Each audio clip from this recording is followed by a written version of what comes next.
You said this is a sackable offense. Does he really think it's appropriate to say this as a Chelsea manager? I want you to elaborate on what how you felt about that. Why did you feel like that? And then I'll give you my perspective on it. So the floor is all yours, bro. Why did you feel so strongly, so angry, so irate about this? He came in the summer. I wasn't entirely convinced for the last few years. I've always said he's a bit of a Spurs bottle job. He's someone that's never going to win big trophies. Went to PSG, did okay, but he was always that Spurs manager that got to the Champions League final, got a good Spurs squad. I believe he was the guy that got them third in a 2-horse race. And he just never convinced me as someone that was a serial winner. Came to Stamford Bridge. I thought, you have to give people a chance. Fresh eyes. Let's see what he does. And he comes in talking with this mentality. Chelsea are a big club. Chelsea need to win now. Chelsea are good enough. Come with all this nice talk. I'm thinking, okay, this guy means business. This guy's going to come in. We're going to make some more signings. Don't forget, he said, we've got to win today. We've got to win tomorrow. We've got to win yesterday. Well, we've got to win after tomorrow. It was like we've got a project and we know it's going to take time, but we need to win now. We're Chelsea. And he was saying about all these good things that you want a manager to say when he comes in. And as I say, the mentality issues, I thought, slightly answered. So we've given him some time. He's had some good performances. He's had some bad performances, not just him, the players. A couple of interesting things that he's done with subs and tactics. But as I say, gradually over time, we've obviously had fans that have had issues. The media have got on his back. We haven't had the good results at home. Stamford Bridge is no longer a fortress. And coming out with some excuses, he then comes out and says, it's going to take some time. We're a project. So from 3-4 months before, he's suddenly now saying, you've got to give us time. You can't expect results now. These things don't happen overnight. I'm thinking, okay, well, 3-4 months ago, you said that we should win now. Suddenly, you're saying we don't know where we're going to finish in the league. We don't know what's going to happen this season. I can't tell you. I don't know what the target is. From someone to change their tune so quickly, for me, it really irked me. So I think today's comments are slightly off the back of that. People will say it's reactionary. People will say I'm trying to get clicks. You know me, I don't care. I will say what I think and I will always back myself and I'll always give you a reason why. And the reason I said it, as I say, it irked me from the previous comments. Spurs are a club that I've never liked. Most Chelsea fans don't really like, especially the fans that I talk to, Arsenal fans, West Ham fans. No one likes Tottenham. People don't like Chelsea, but no one likes Tottenham. And for him to come and say in his press conference, we've had some really dirty matches with them as well, like where it's got very, very physical heated. And there's been a lot of animosity, as you said, heated. There's no we shouldn't be sitting there and clapping. Oh, you're doing so well. Do you know what I mean? There's no pleasantries involved. Football is, there's rivalries. It's a game that should be competitive. And I know the games are changing and players are changing, times are changing, people are changing, but there should always be that deep-rooted rivalry. And I'm not saying aggressive, I'm not saying horrible, but just knowing that you cannot say certain things as a Chelsea manager and coming out as a Chelsea manager saying, I had some great years at Tottenham. I'm going to go. It's going to be a happy time. I really hope they win the league. Or I think they can win the league. You don't say that. I don't care if you think it. There's some things you just don't say. If Arteta came out and said that, everyone would be going for him. And I know the Arsenal-Tottenham rivalry is a little bit stronger, but you can't come out as a Chelsea manager and say, oh, they're doing really well. I had some great times with Levy. It's going to be a great, happy time. Me and my coaches had really nice time there. Don't care. That is the past. I know Conte, Mourinho have managed us and managed Spurs after, but the fact of the matter is, because this type of attitude kind of rubs on the players as well. Like when they see their gaffer in the press conference saying, I'm happy for them. They could go and win the league. It's going to be a happy day. And all of a sudden, the players start feeling a little bit relaxed, and before you know, we've absolutely got jammed up from the backside. And it could easily happen. And as I say, it goes down to the mentality to start with such a positive one and now to end up effectively say, oh, they're a great team. People are telling me it's mind games. I don't think he's that intelligent. I don't think it was a mind game. I think it was him bum-licking Spurs fans going...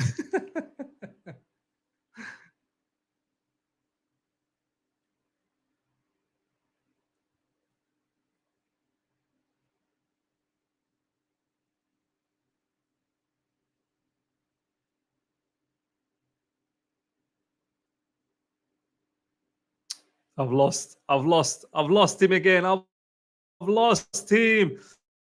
It's not a good day, ladies and gentlemen. It's not a good day. But do you know what? I understand where Jonathan is coming from. I really do. Can't say rude words like that. Censorship. Maybe. Look, I understand because Jonathan, at the end of the day, has sort of explained why he felt like that. It's not just off the back of what Poch said today. It's how things have been moving for us in recent times. It's how things have sort of turned around from what Poch was saying. So I can get where Jonathan's coming from. He's back again.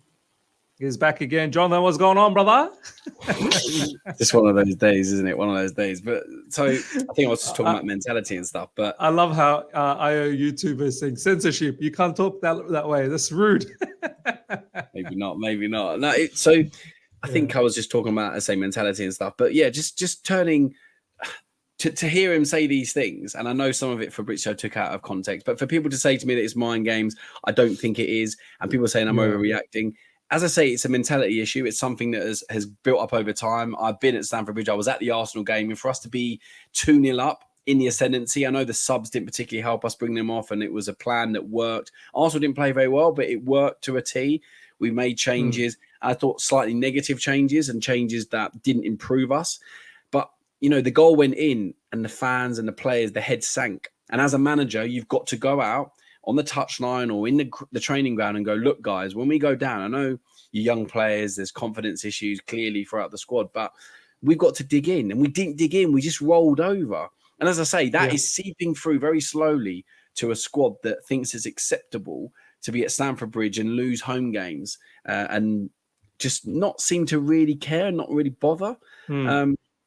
So as I say, it's a deep-rooted issue. It's not just me reacting off of these comments today. It's me a bit fed up with the way things are going, maybe taking it out a little bit on Pochettino. But as I say, I don't believe it's mind games. I don't believe it's him doing anything else but just reminiscing and trying to appease Tottenham fans. I'm not here to appease Tottenham fans. I'm not here to play mind games. I'm here to win games of football, or as a fan, obviously not myself, but I'm here for us to win games of football. And I just don't feel like he's quite got the right mindset at the moment. And I'm a bit sick and tired of it. And as I say, for people to then dig at me more, it's annoying me more. So, as I say, that's why I'm kind of going in hard on it, because it's as I say, it's football rivalry. It's a mentality issue, and I'll keep going back to the mentality issue because it certainly is an issue to start so positively and now to end so negatively, in my opinion. Because we go into this game as massive underdogs. We had like 23 odd years where we didn't lose to them. I remember turning up at Stamford Bridge with my dad, going to Freeport Lane as well, and going, well, this is going to be a win today. We're not going to lose. Now we've lost the fortress, which isn't just Pochettino's fault, but we're going to Spurs as underdogs that have just sold Harry Kane, got a manager that's never managed in a major European league and suddenly atop of the league. We shouldn't be playing mind games. We should be saying we're here to win and we're going to go to 3-point lane and we're going to put a performance in. Instead of gesticulating about, oh, it was so nice to play at Tottenham or be manager.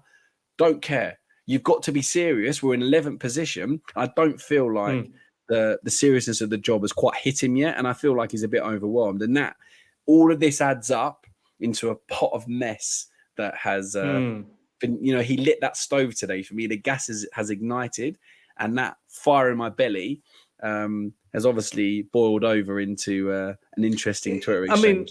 I mean, it's what you said. It's not just from today's comments from Pochettino. It's been building up with many different things he's said or done and how our team is performing. Today's comment was the trigger point for you to say, enough's enough, mate. Like, keep your mouth shut. Like, see, with me, and now I'll give you my perspective on it, right? Obviously, I don't like Spurs one bit. I fully understand the rivalry, and we've spoken about all of this many a times, right? But for me, I'm at a stage where, honestly, Jonathan, I don't care what Pochettino says anymore. Like, honestly, just give me the 3 points. Get me the 3 points. We need to understand as a fan base, we're in a very, very intense and dangerous situation at the moment. All right. We finished 12th last season, which was an abysmal season. And after 10 games, we are 11th. I know people will give me injuries, this, that, the other. Even with that, with all of that adversities, we should be far better than 11th at the moment after 10 games. Now, we've got 5 games that's coming up in the Premier League that are extremely difficult. We could possibly, after 15 Premier League games, could be even lower than 11th at the moment, right? So my thing is, Poch, I don't care.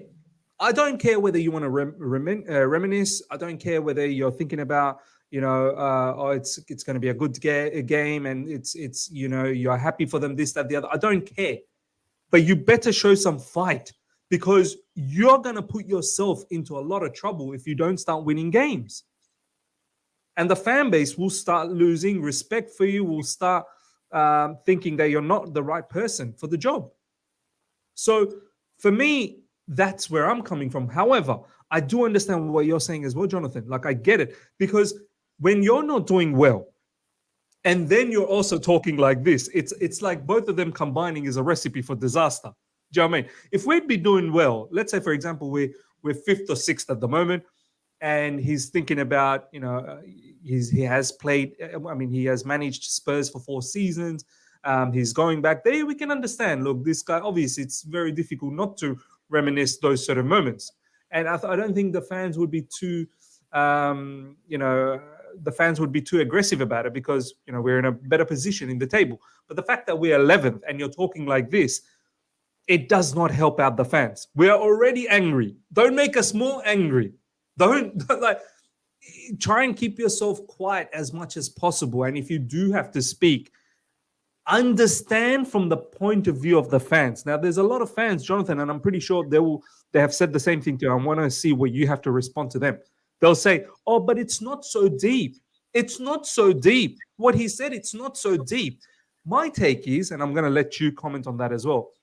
Yes, it isn't that deep. It isn't. But you need to understand the context. We are 11th. We're not winning games. We're not performing well. Manager who has said that we were going to win everything 3-4 months ago is now saying, I don't know. I don't know what the future is. I don't know what the goal is this season for Chelsea. And then he's also saying that, it's going to be a good day. It's going to be a good game. And I'm happy that they're going to win the league. They could win the league. So we need to apply the context that why people are getting upset here. Is that how you feel when people say, but it's not so deep, Jonathan? A lot of people have said that it's not that deep. You're pathetic. You're sad. Get alive. I've seen it all today in my comments, which is as you know, get alive is probably the right one. I think I agree with that one. That's fine. Probably. As you know, I enjoy being trolled. I enjoy people coming at me because I've always got a response. As I say, I think if you say something like that, which obviously was a bit outlandish, I was sitting at my desk. I'm in the middle of doing some work, and I'm like, what is this mug saying now? I quote tweet something. And I can be emotive at times. But, saying about, he was just asked a question. Okay, I know this is slightly different context, but I'll just put this into something that people can relate to. But you go into an interview with a new prospective employer, and he says, oh, how was your last place? And he go, oh, my last place. Oh, really good. I loved it. Really enjoyed it. I love that. I never wanted to leave. To leave. Me and my friends, we had such a great time there. When I go back, I'm going to remember the great times. Your employer, prospective employer, is going to go, oh, okay, it's a bit weird. And I know it's a little bit different in football management. Tottenham sacked him, which they probably did regret because they haven't really replaced him. I know Ange just come in and done well, but Tottenham will sink, as we know, because they're relying on 2 players, and then we'll have injuries, which I haven't had. And they've got a young squad as well, which is, again, built on confidence. He's obviously just gone in with a way of playing and stuck to it. And that's not really what Pochettino has done. He's kind of done the opposite. He thought he had a system playing Chilwell left wing. Then he's playing a left back. Then he isn't. Then we're playing 3 at the back. Apparently we aren't. So there's no real system. And that is why Tottenham have done well. And as I say, that kind of irks me as well, because I'm not a Tottenham lover. No one is as a Chelsea fan. For them to be top of the league and doing well and go in as favourites, and for him to then come out with this, as I say, the words that Fabrizio did were very clever. And the reporters have done a very good job because they've made a massive mountain out of a molehill, and they've made it a bigger issue than it should have been. But if this had been when he was at PSG, or maybe in the off season worded correctly, and not when, as you say, we were 11th, we're playing him in a big game on Monday night, after other teams around us have played, we could be 13th, 14th. So that's the thing. It's the timing. It wasn't the time to sit there and bum Nick Levy. It wasn't the time to sit there and bum Nick the Tottenham fans, because They've moved on. We've moved on. And I think you just, as a football manager, you've got to be a lot more careful. As I say, football has moved on. The rivalry people don't seem to understand it anymore, about the fact that we do not like Spurs and we want to be the best London club.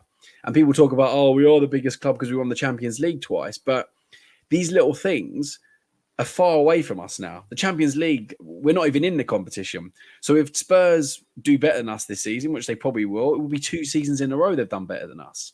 So we have to start looking at these things and, looking at the deeper issues. And Pochettino coming out and not saying we go there to win effectively. I mean, I haven't watched the whole conference, but I've obviously seen the snippets of the quotes. But coming out and playing Billy Big Bollocks, which is what I wanted him to do. I wanted to come out fighting, show a bit of spirit. We've lost to Brentford at home. We've drawn to Arsenal, 2 games that we should have won. We had the chances to win.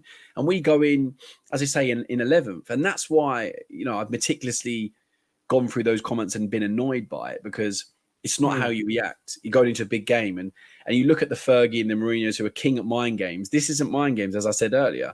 This is just him, appeasing fans. So that's why I've made more of an issue out of it. And that's why people have annoyed me in my comments saying, you're making a big issue out of it. But as I say, I go back to mentality. Fans don't want to see you talking nicely about another manager. And people have said, Pep does. Different kettle of fish, Pep. There's always an option of just not saying anything. Like, well, why do we have to sensationalize the situation? Why do we have to give the tabloids, the articles, the journalists out there something to write about? Why like, for example, Emilio is saying, wasn't even reminiscing. He was just asked a question. Okay, you've been asked a question. All you have to say is, that chapter's over. I don't think about anything. Like, you can have your feelings inside. We all know. You don't necessarily need to say it. You need to read the room. You need to know that you're the Chelsea manager now. You need to know the rivalries between Chelsea and Spurs. As you said, had you been a PSG manager, or even, I don't know, if you were another team like a Liverpool or something like that, maybe you could say something like that about Spurs, your previous job. But you need to read the room. You need to know who is your employer and who you're talking about, your ex-employer. They don't get along. So this whole thing about he was just asked a question. For example, if it was me, right, Jonathan, I was asked a question, the same thing, and I was in the same situation where I'm playing my ex-club, I'd be like, look, I don't have anything to say about them anymore. Like, that was then, this is now. I'm the Chelsea manager now. All I can say is I'm going to go out there and I'm going to try and win. And I hope my boys are going to go out there and going to try and put the performance of their lifetime and win the game and inflict the first loss on Spurs this season. I'd be talking like that. I'd be like, whatever's happened in the past, it's in the past. That's for me to keep. That's for me. You guys don't need to know that. The journalists don't need to know that. I think it's well documented how much Poch loved Spurs during that time. He don't need to come out again and say, I'm happy for them. I'm happy if they win the league. I'm happy for them. You don't need to say all of that. That's where I'm coming. Like, he could have had another angle of saying that answer. Do you agree? Yeah, I mean, look, Declan Rice was asked after the Chelsea game, after they stole a point from not playing well, that he scored a goal, and he was quite smug, saying, Chelsea did a lot for me. I wish them well. And he stopped at that because he's someone that understands rivalry, that understands he now plays for Arsenal, and showed his respect and then moved on. Didn't elaborate too much further. And that's all he needed to say. I wished him well. Chelsea did a lot for me. That is correct. There's nothing wrong with what he said. No fans could be annoyed by that. And I know, as I keep going back to it, football is changing. And these footballers, these managers make so many comments about everything. They're asked questions left, right, and centre. And there's always going to be a moment that they slip. But you've got to know, you've got to be on your big game when you're playing your Tottenhams, your Arsenals, your West Hams, your London derbies, and you're making comments like that, especially ex-clubs. You just almost got to be a bit more wary. Clubs, I mean, look, when Mason Mount comes back to Stamford Bridge, they're going to ask him question after question. Do you think he's going to sit there and go, really love my time at Chelsea? Oh, but I miss him. I miss him so much. he may say they did a lot for me, but I think he'll be smart enough, just like Declan Rice, to leave it there. He's not going to romanticize about it in a press conference as a Man United player. He's not that dumb. So I just don't get why Pochettino has allowed himself to be dictated to by these journalists. And it's going to be a massive meme. That's another thing. You know, he's going to be a massive meme if we don't win, if we play poorly.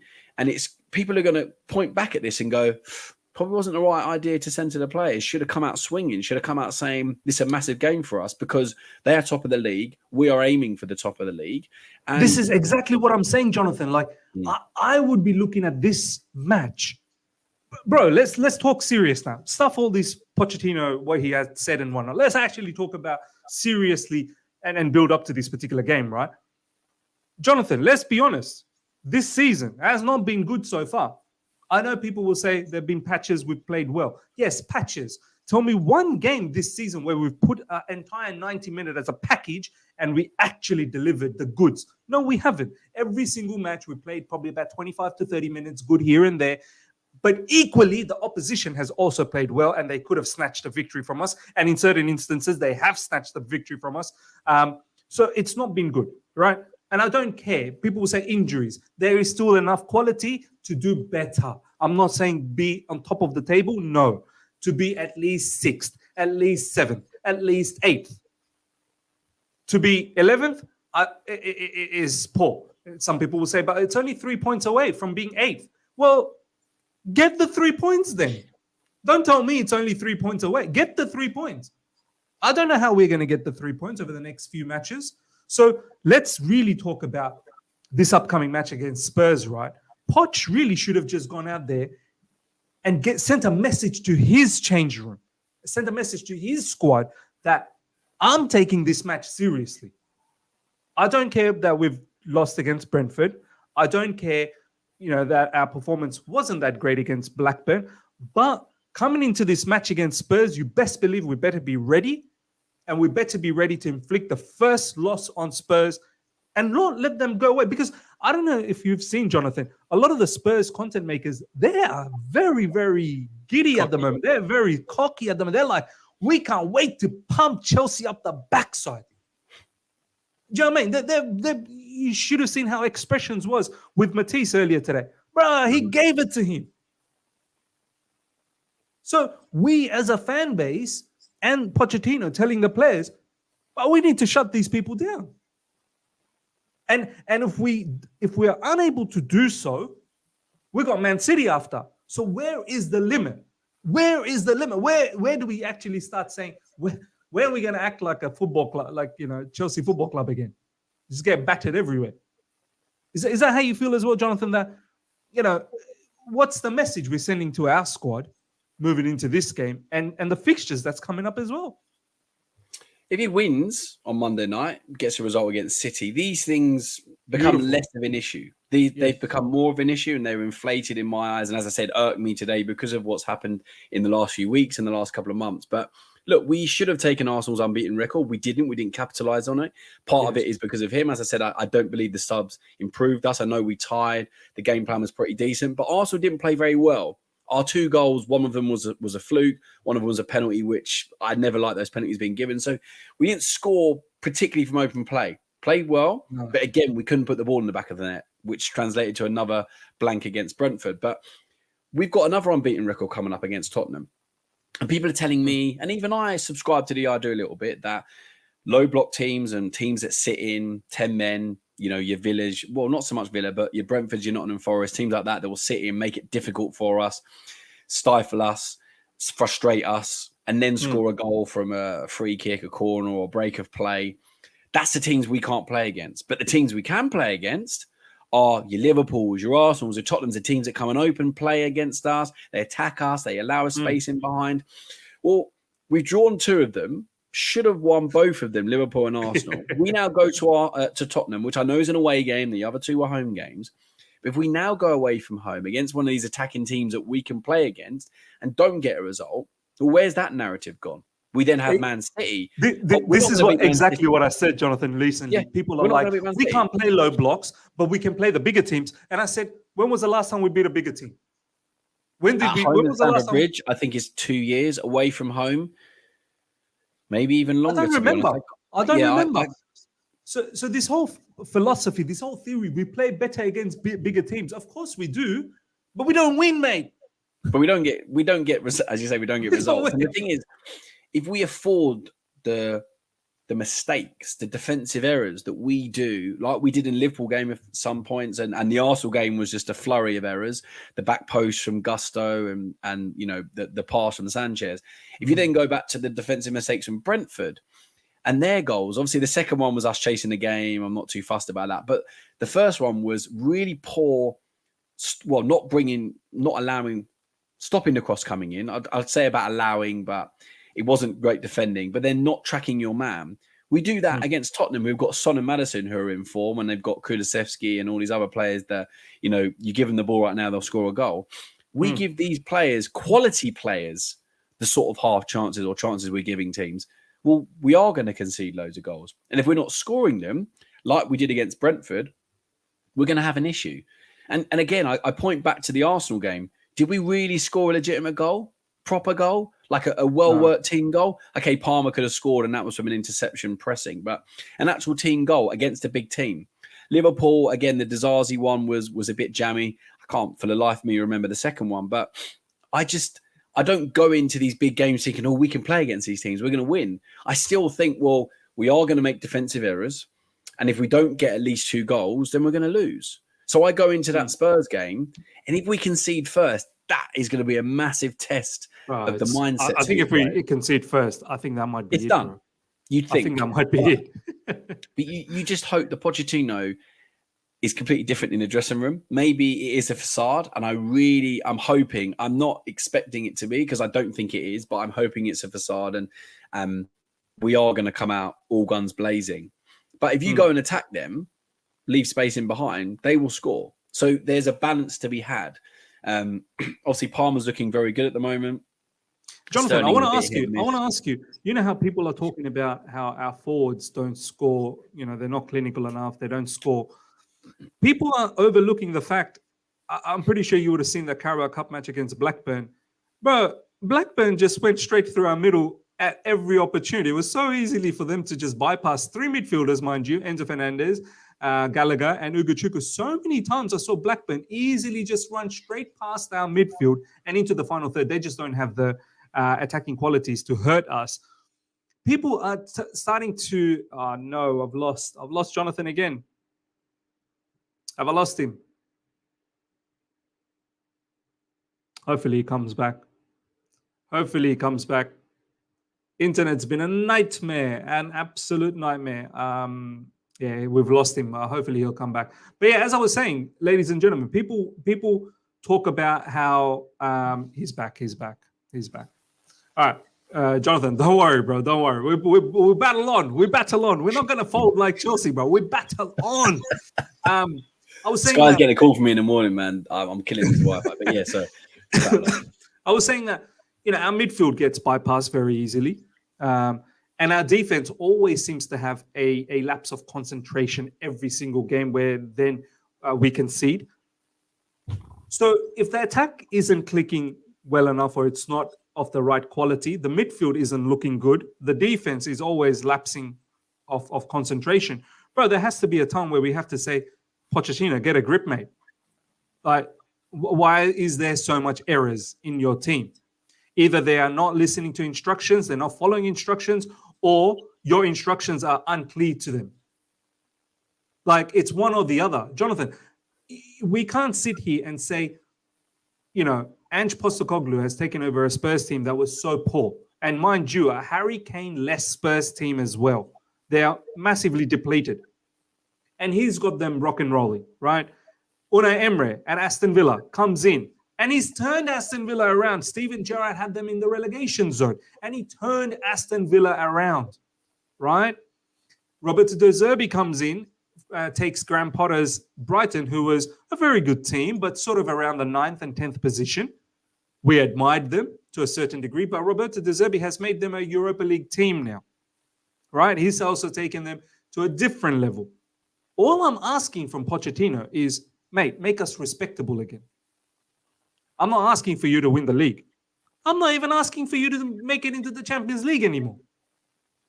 But just make us respectable. Just make us respectable, right? And now the new Now the new bar is 7th or 8th. That's the new bar, 7th or 8th. But at least get us to 7th or 8th. I can't see a world and that happens this season, to be honest. Not now, anyway. Maybe before we could have beaten Arsenal. You know, when we were 2-0 up, and I was thinking, is this really 2-0? And can I pinch myself? Can we actually win this game? Are Chelsea, you know, potentially going to go on some sort of run? We had Brentford at home. And I know we had Tottenham away, and then we had a run of hard fixtures. But yeah, just to touch on the Blackburn game, you know, Sigurdsson chance where he got put through, which again is Gusto really not waking up. That's going to be a goal if it's Spurs, right? That's going to be a goal. 100%. I mean, he delayed, and then I don't know why he put it at the near post and not the far post around Sanchez. And obviously Sanchez guessed right and did well, didn't go down too early. But it baffles me, as you say. I mean, we didn't look right at Brentford, partly because Enzo was obviously not available. Gallagher can't play that deeper role. He's better with Enzo and Caicedo behind him. And as much as I think Gallagher is a massively limited player, he is okay in this system with Enzo and Caicedo behind him. And he can facilitate the pressing and obviously along with Palmer. But I'm not going to sit here and say we look amazing in every department because, as I say, we've had goalkeeping errors, we've had defensive errors, midfield errors, strikers can't shoot. But we've even had managerial errors as well, let's be honest. Our manager's not making the right decisions in-game as well.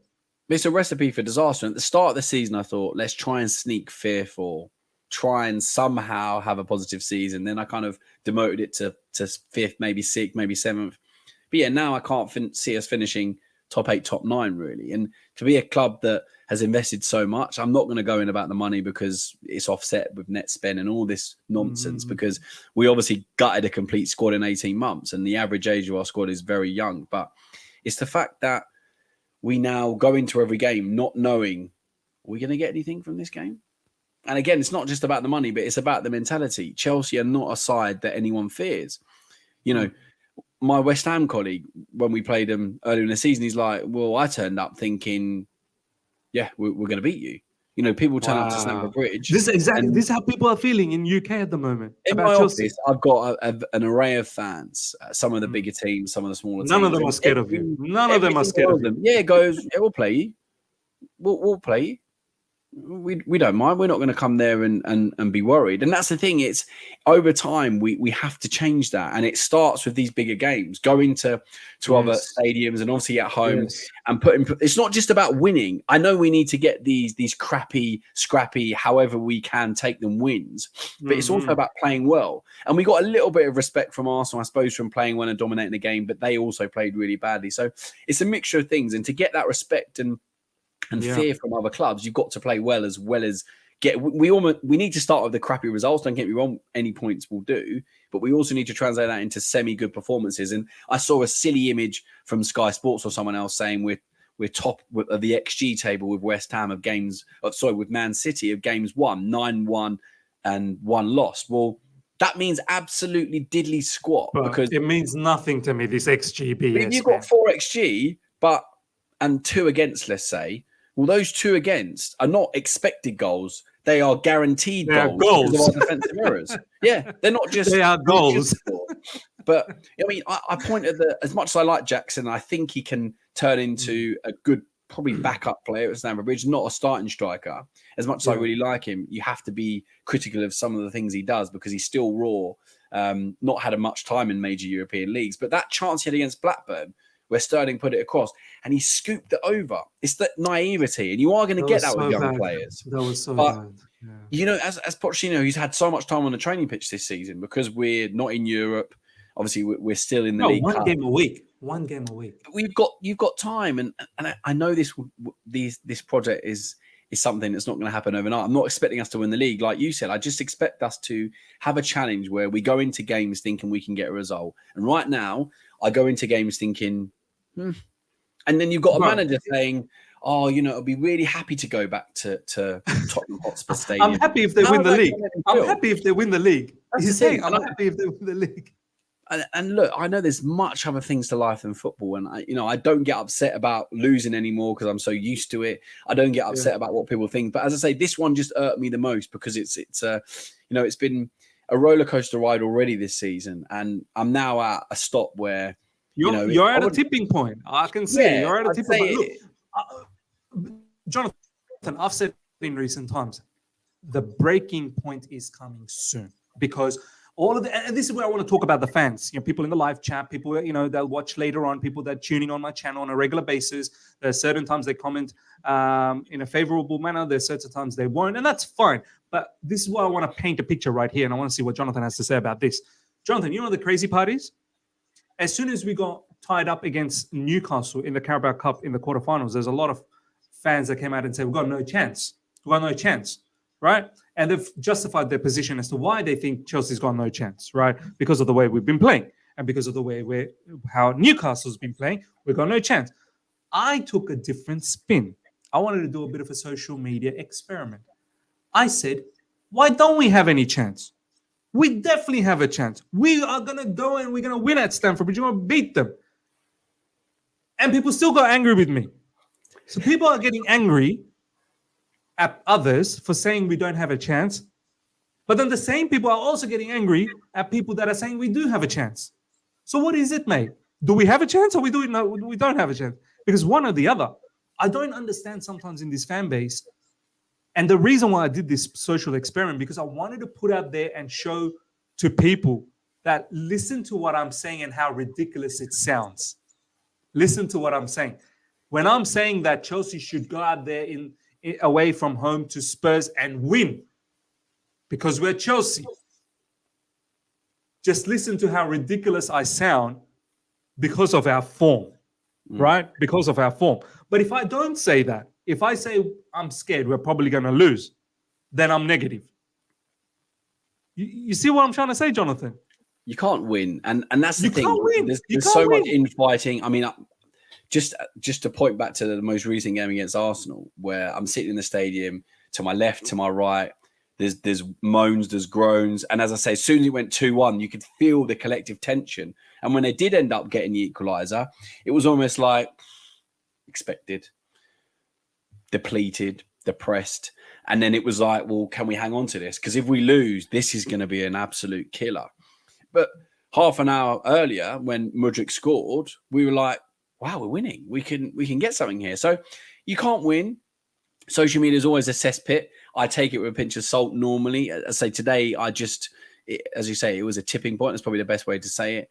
And it kind of did cheese me off, so to speak. So yeah, I do take social media lightly, but you've got fans that are casual. You've got fans that obviously watch games, go to games. Everyone's got a different viewership of everything, and everyone takes things differently. We're all human beings, but no one can sit here as a Chelsea fan and that is going to be a big truth bomb if we do lose. I'm interested. But if we lose, I mean, what are we doing? It's just another game. It's another game we've lost, and that's be patient. Be patient, Jonathan. Be patient. It's all about patience. I mean, Jonathan, when people tell you to be patient, and I want to ask you about this, right? I'm pretty certain you're quite, as you've just mentioned a moment ago, you're not expecting Chelsea to win the Premier League this season. You want some sort of respectability. You want maybe a Champions League spot, maybe not. Okay, no problems, Europa League. When people actually say, when we end up losing, we lose against Brentford, we lose against Nottingham Forest, we lose against XYZ, we don't pick up points against the bigger teams either. And they come up and tell you, Jonathan, be patient. How do you feel when they say that? Well, my dad says it, who's 62 years old and has seen us in the 1970 Leeds, replay win a trophy, which was ecstatic for him. He's gone through the Ken Bates era. He's now at a time where we've had a lot of success and we're on a little bit of a downer. If he says to me, be patient, I'll go, I'll take the point, Dad, because, you've seen us been absolute crap with no stadium effect. We had cars around the pitch at one point. We've come a long way, but we also have come far down the pecking order, probably more than Man United, and they've had a massive decline in recent years. So there is an element of patience. As I said, we've gutted the squad. We've got a young squad, players that are built on confidence, and you can see that when we score, we're confident. When we concede, our heads go down. But there's being patient and there's being realistic.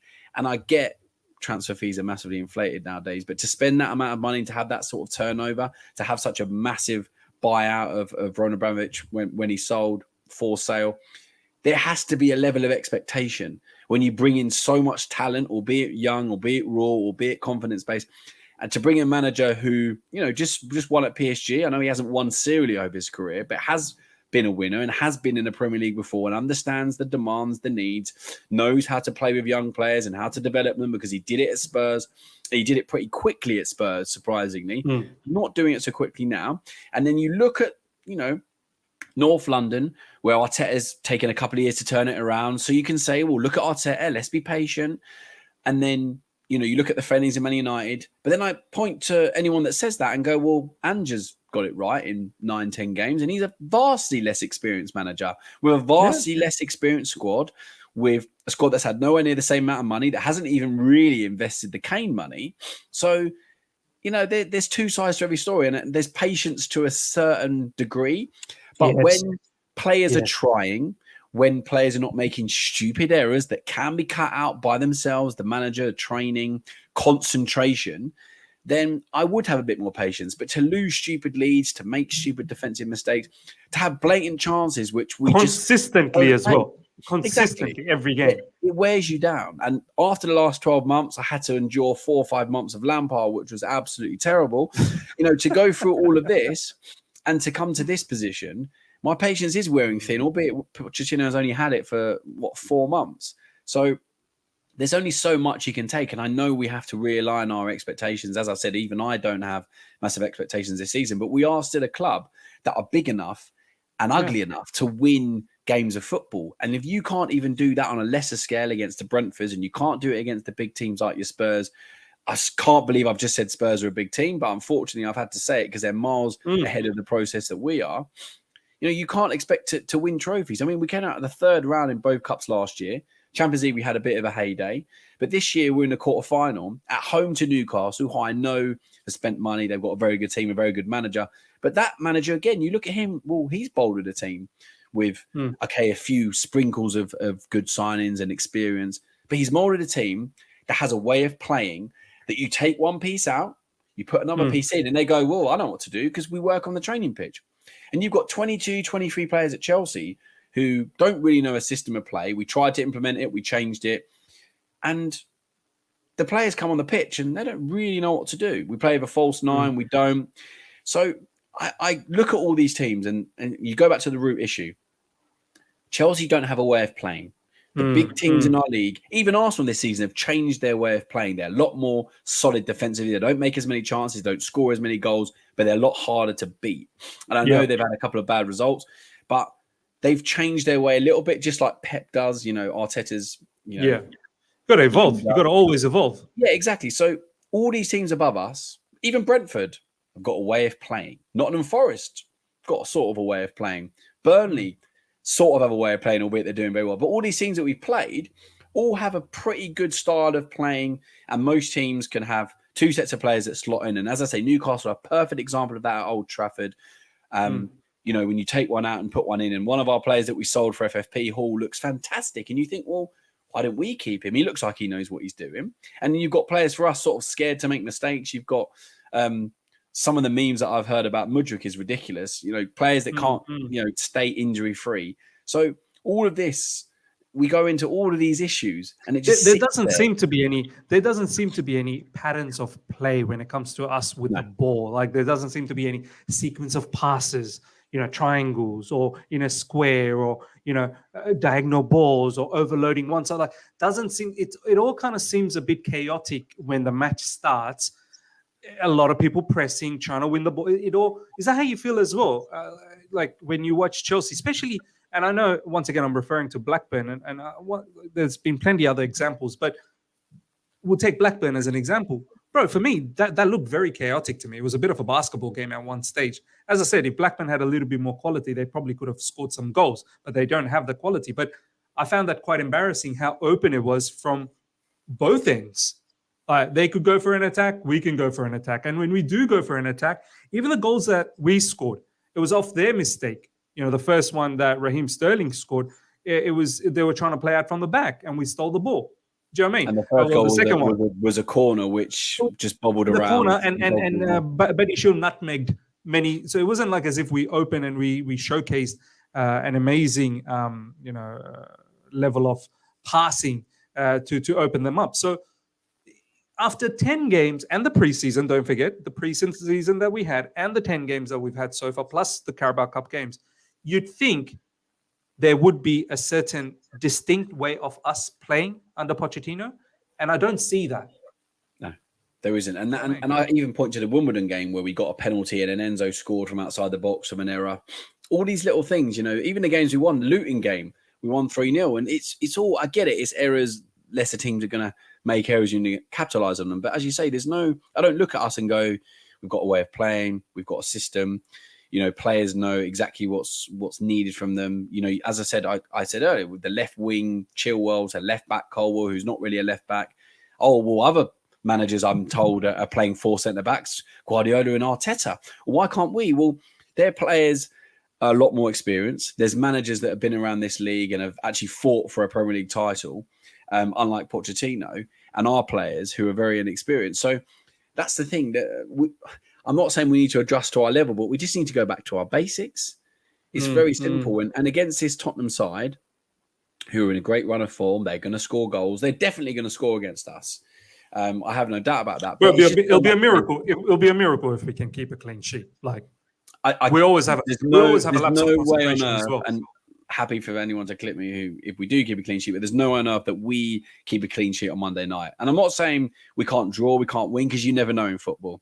We could somehow put a performance in back against the wall. I don't know, 2-2 or something like that. But Jonathan, I'm hoping for a draw. I want to exactly that. For me, I don't know. I'd be over the moon if we can get a win, but that seems a bit far fetched. Jonathan, we've talked about a lot about where the status of the team is and the manager. Do you think? And I don't want to put all blame on Pochettino, because he is definitely a big part, because you are the chief and commander. You are guiding our team now. You are a big part. But do you think hindsight is such a beautiful way of looking at things? And when the transfer window's open, we all get that dopamine hit and we're all excited. We're all hyped up about every single player we get linked to. And when we do sign them and we see the announcement, we're all excited. And the clicks and the views and everything are buzzing. The live chat's buzzing. Everyone's excited, right?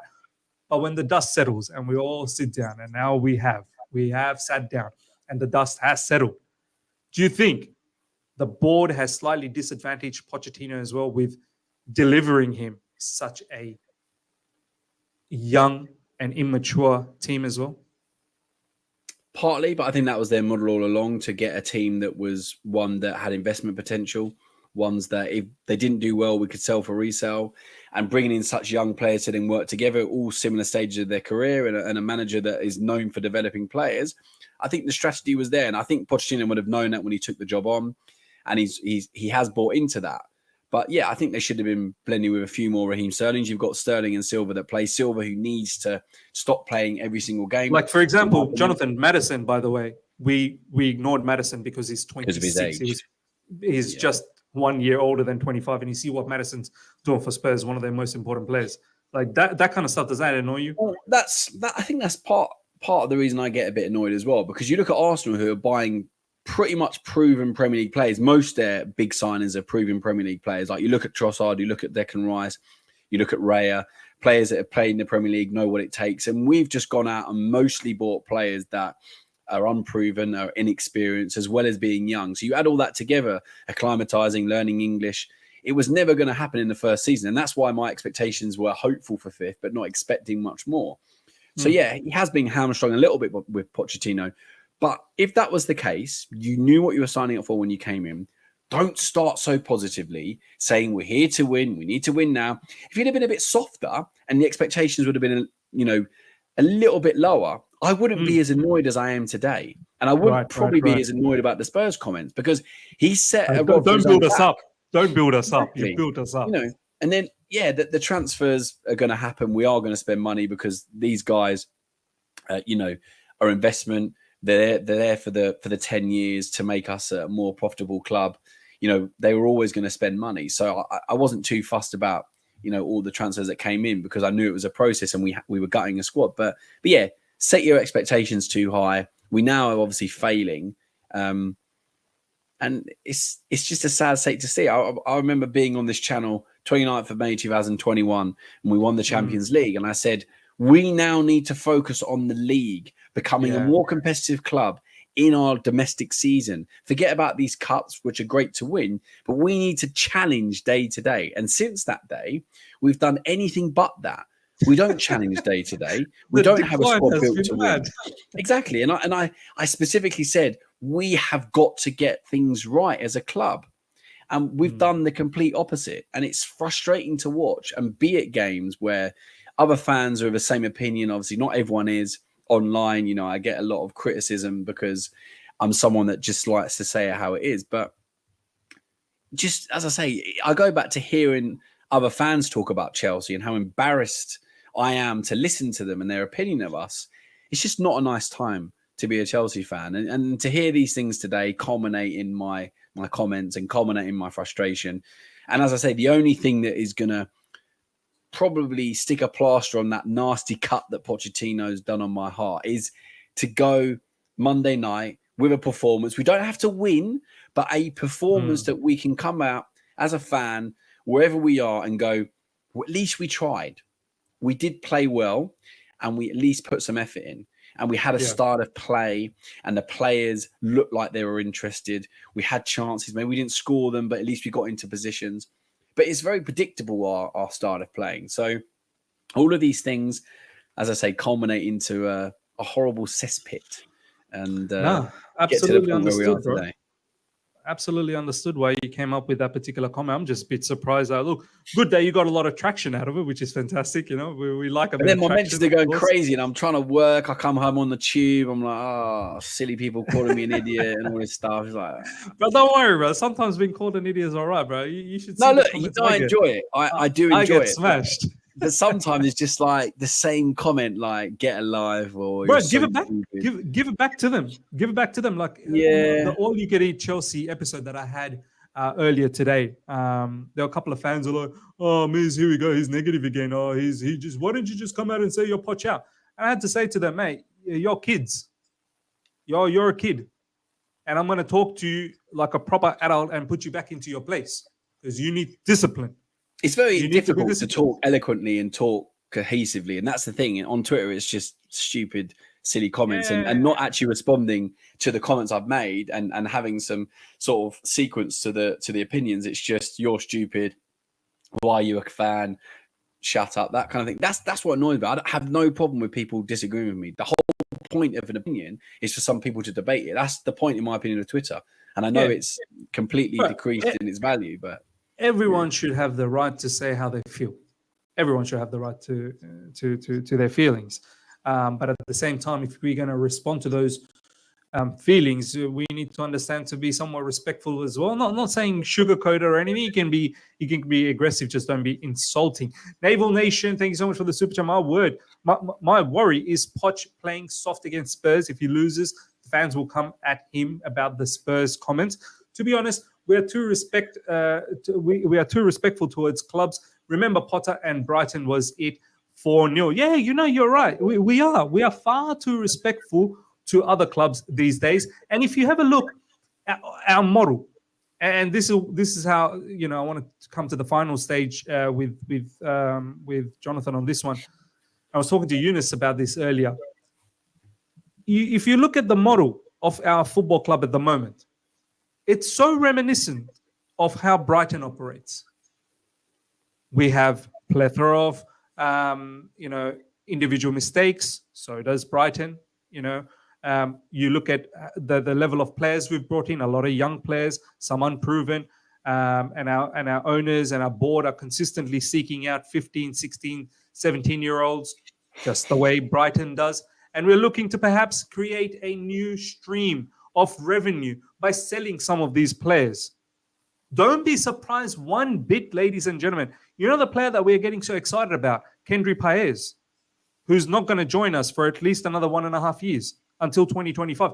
Don't be surprised if Kendry Paez's trajectory goes upwards by the time he comes to Chelsea, and if a Barcelona or a PSG or a Real Madrid put in an 80 million bid, don't be surprised if Chelsea actually sell him.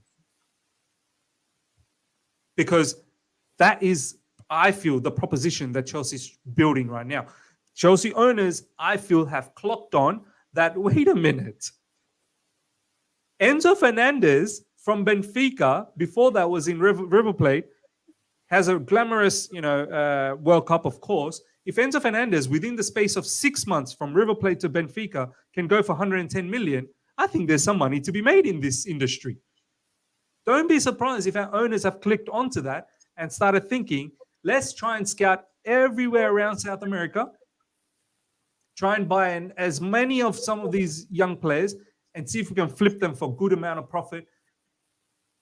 And that is how, Chelsea owners are going to get money out of it. They're looking to build a new stadium. Don't be surprised down the track, Stamford Bridge has concerts. Don't be surprised. Because these owners, I think they're looking for new ways of making money. I don't even know. There's partnerships, no left, right, and centre, isn't it? There's no end to the bloody partnerships that we've got now. It's ridiculous. Exactly. And also, Jonathan, the other player that we have, and I like him so much, Angelo Gabriel in Strasbourg. But don't be surprised. He does really well in Liga, and PSG knock on our door. Yeah, I think everything has a price, and that is something, and my issue with the ownership is probably for another video, but just going back to the sponsorship thing, where it took so long when they knew that they needed to get a new sponsorship in, and they went after sponsors that were never going to be allowed. So for me, it's just a lack of planning. There's some things they've done well, some things that I'm not too fussed about, some things that have really irked me. But yeah, the long-term plan is another thing. It's getting the things right on the footballing side. Because at the end of the day, you can sell loads of shirts, you can have some lovely water bottles, you can have some lovely food in the stadium. But what actually goes on the pitch is what dictates. We've lost Jonathan again. We've lost him. He'll probably be back. Meanwhile, let me do these super chats. Naval Nation, thank you so much once again for the super chat. I don't want another episode of Brighton against Spurs. Play soft. Nah, I want hardcore, ruthless, mean aggression. Absolutely. I agree. I want to see all of that come back. Naval Nation again, thank you so much for the super chat. That Sanchez got to go. I don't care. I don't rate him. He's the dumbest goalkeeper in the Premier League. Low IQ, no awareness, hangs on to the ball as if he's in La Liga. Yeah, look, there's looking back now, honestly, I think we made quite a bit of errors in the transfer window. But yeah, Jonathan, you were saying, bro, continue. I think I was talking about the sponsorships and stuff. But yeah, what happens on the pitch, obviously, hopefully it'll be the last time that bloody happens. But yeah, it's what happens on the pitch that actually matters. And what's happening on the pitch right now is abysmal. And again, I don't care about the rest of the fluff. I care about what happens on the pitch. And yeah, it's not good enough, and it's not been good enough for a long time. And I know it is going to take time to get back to a decent position, but I want to see some improvement on the pitch. And that starts with effort, getting rid of mistakes, concentrating, and having some consistency, which we just don't have. Jonathan, do you have a breaking point? Do you feel over the next 5 fixtures, Spurs, City, Newcastle, Brighton, Man United, these 5 next Premier League games, do you have a breaking point? If we don't perform well, don't pick up enough 3 points, or are you at a stage where, it is what it is, we just continue on, it's a write-off, we'll write this season off just like the way we written off last season? Or do you feel that after those 5 fixtures, if we don't pick up enough 3 points, now, look, this is my gut feeling, we're not going to win against Spurs, we're probably going to pick up a draw, maybe. We'll lose against City, so that's 1 out of 2. We're probably going to draw against Newcastle. That's 2 out of 3. Maybe we can beat Brighton. Maybe. Let's just say for the argument's sake, we can. So that's, what's that? 5 out of 4.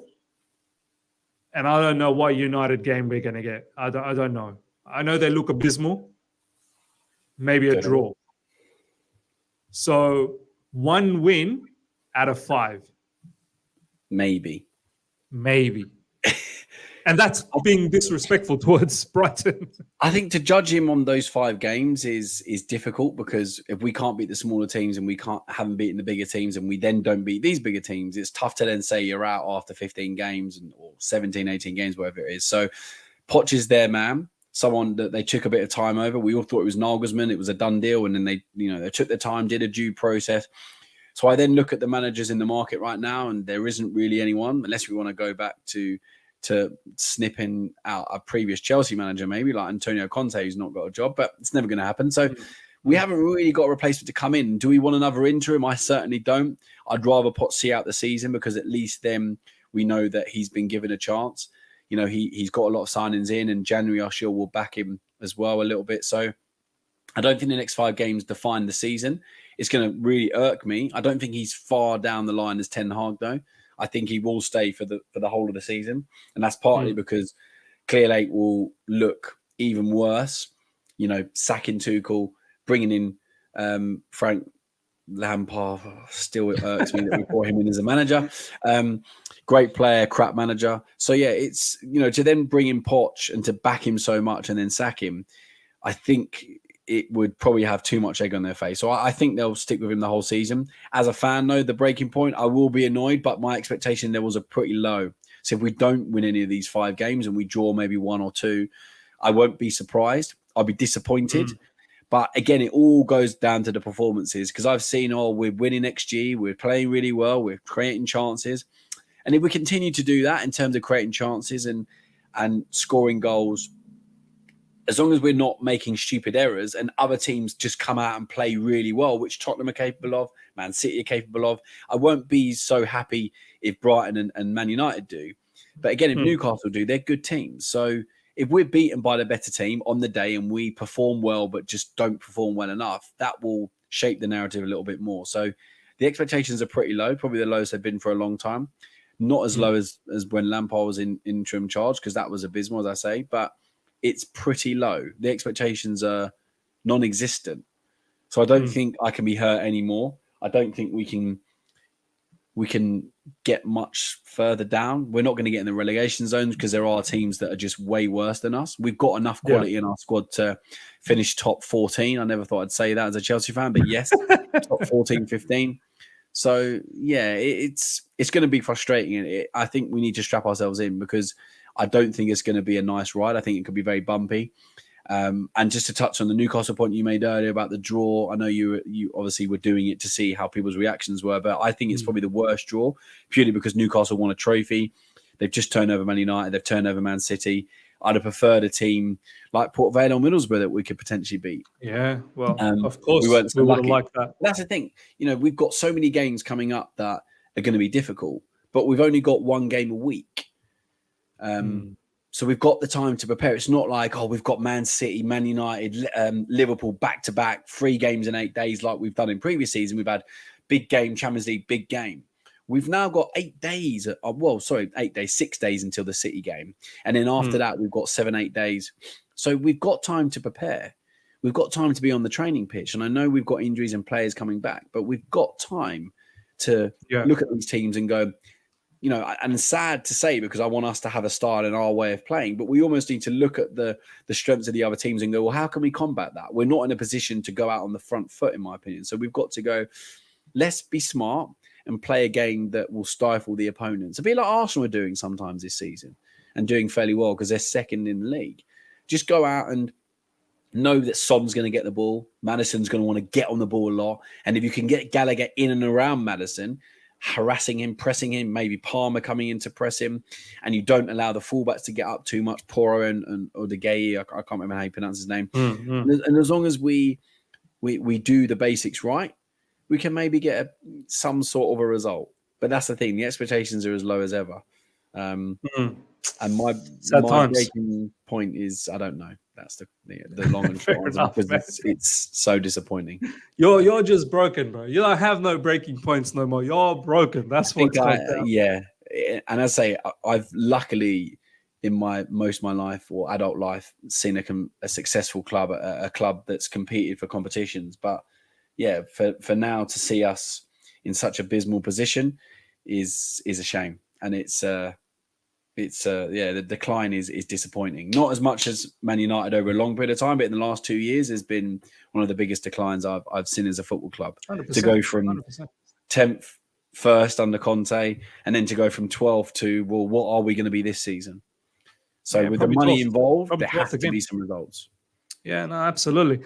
All right, ladies and gentlemen, we'll wrap things up. I hope you guys have enjoyed this. We're going to try and do these as often as possible with Jonathan and Sadiq as well will join us here and We'll there. hopefully be. I mean, we live quite close to each other. Also, we're very good friends. We'll hopefully try and be even in the same room at times. I don't know what's happened with my Wi-Fi and my internet today. As I say, it's a new laptop from work, so it might just be that issue. So we could even be together, to be honest. So you always happy to come onto this channel. This is the one channel along with Sadiq's that I'll always go on because I respect both of you, and you know you always are there through the good, the bad, and the ugly, and I respect you for that because you're always sensible, and you always give a platform, and you engage and stuff. So yeah, I fully respect that, and I just hope you are rewarded with a positive result on Monday. I hope so, man. Hope so. We'll see. Maybe we'll do this again this time tomorrow if the lads are free. Then we can do a show again a bit later on UK time where people can come in and have a nice, I wouldn't say relaxed conversation. It may get a bit heated. It may not. Who knows? I think it's always good to be open about your emotions. So let's see. Hope you guys have enjoyed this. Smash the like button. Make sure you follow Jonathan Mann on Twitter. Man handle CFC. That is his Twitter handle. So make sure you follow him there. It's known as X, whatever. I still like to call it as Twitter, but it is what it is. We shall see you guys very, very soon. I'll probably do a live stream in the morning. So if you guys are keen, see me then. And then we'll try and build up to the match, obviously, on Monday night. Till then, everyone, take care and see ya. Bye.